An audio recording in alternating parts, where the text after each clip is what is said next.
दर्शकों के द्वारा बनाया गया सॉन्ग दोस्तों का दीवाना विजय डुडवे मोहल्ला वाले एवं रामलाल चौहान शाहपुरा वाले।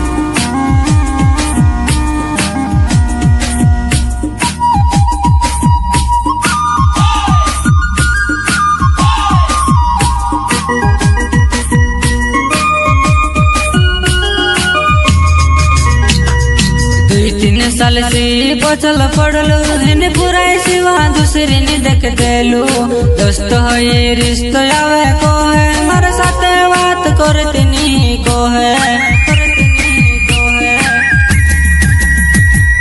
2-3 साल से बचल पड़लो हेने पुराई सिवा दूसरी ने देख देलू दोस्त हो ये रिश्तो आवे को है मारे साथ बात करतनी को है।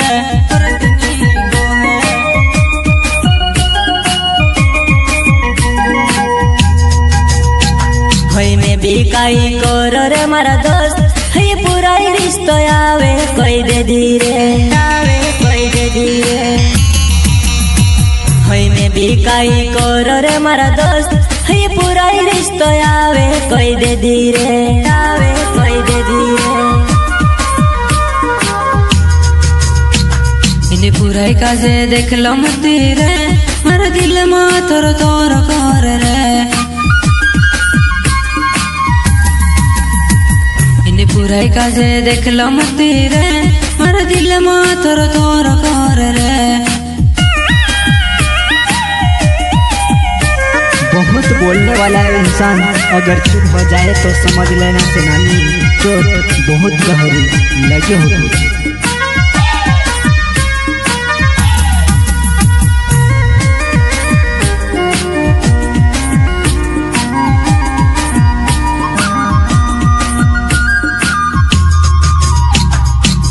तीन साल से बचल पड़लो हेने पुराई सिवा दूसरी ने देख देलू दोस्त हो ये रिश्तो आवे को है मारे साथ बात करतनी को है।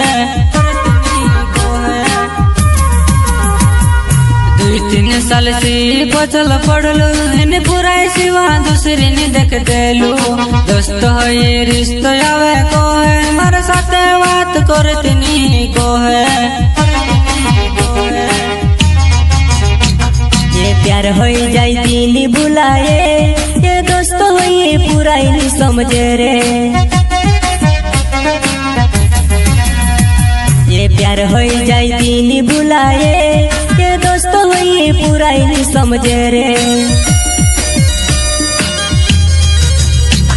मैं पहली बार यसु प्यार में पड़ू जिंदगी भर चेरनी भुलाई से रे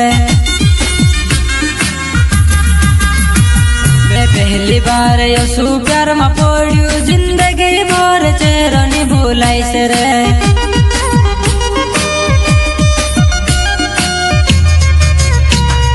पुराई काजे काई फरक नहीं पड़े तारी याद नहीं कर कहा पछल पड़े रे पुराई काजे काई फरक नहीं पड़े तारी याद नहीं कर कहा पछल पड़े रे।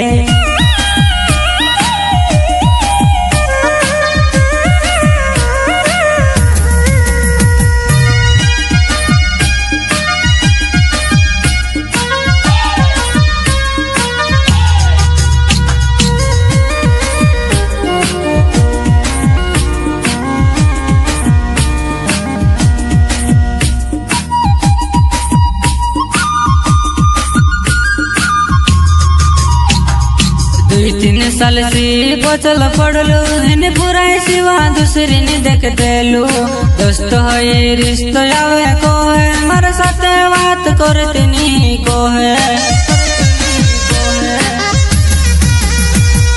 2-3 साल से बचल पड़लो हेने पुराई सिवा दूसरी ने देख देलू दोस्त हो ये रिश्तो आवे को है मारे साथ बात करतनी को है।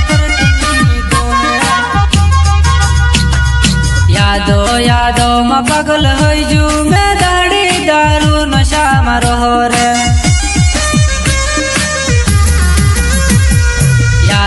यादो में पागल होइजू मैं दाड़ी दारू नशा मारो रे। बुराई लिए जिंदगी में बिगाड़े तारी याद मसीही निकाली दे रे।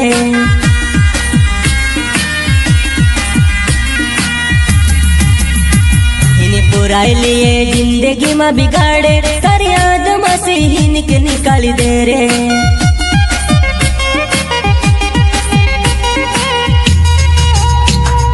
बुराई का जे बात निकलनो है थी मर बिने होई गाउन चाहे रे। बुराई का जे बात निकलनो है थी मर बिने होई गाउन चाहे रे।